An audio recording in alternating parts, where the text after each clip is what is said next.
So before I begin this video, I have to just say that I haven't seen many Bond films. I've seen Goldfinger, which is a banger film. I've seen Skyfall, which is alright. And I've seen No Time to Die, which was just bad.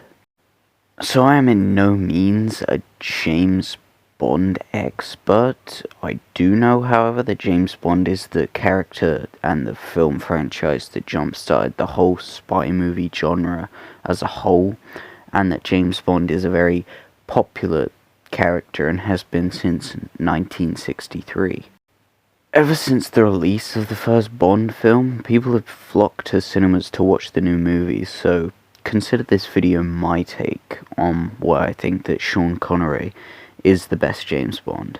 The first reason is that he was the original James Bond. When the first Bond film came out, Dr. No, he was Bond. He was the reason that everyone loves this character.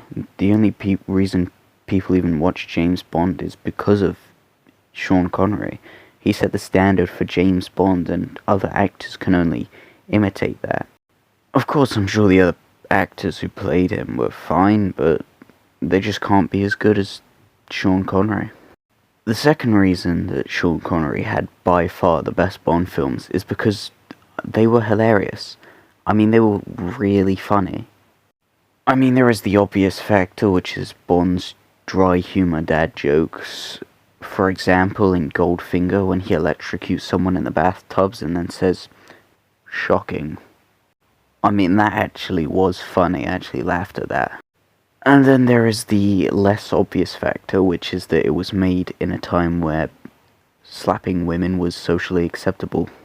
So I saw this one clip of a Bond film where they were like in the mountains, and the place they were in was about to explode. It was like the villain's lair or something. So Bond and the woman of that particular film were arguing as the helicopter was getting ready to leave, and after the woman yells at Bond, he just gives her a right hook to the face, and she's out cold.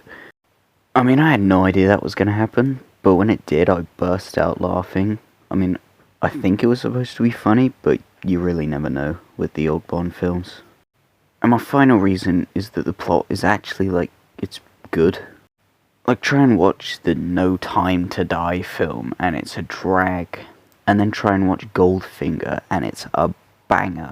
I mean, I saw No Time to Die, but the plot was just so forgettable that all I remember is that Daniel Craig's Bond dies, and that the black woman agent is just supposed to take over the role. That's all I remember from that film.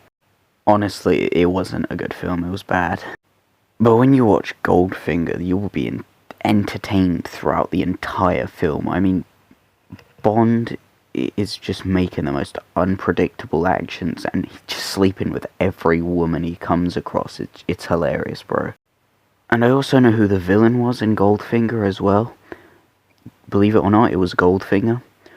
But I mean, in No Time to Die, the only character that I remember as a villain was the imposter 007. But yeah, that's all my reasons. Honestly, I suggest that you go and watch the Sean Connery Bond films because they're great. But yeah, that's all I got for today, so like, subscribe, and I'll see you in the next video.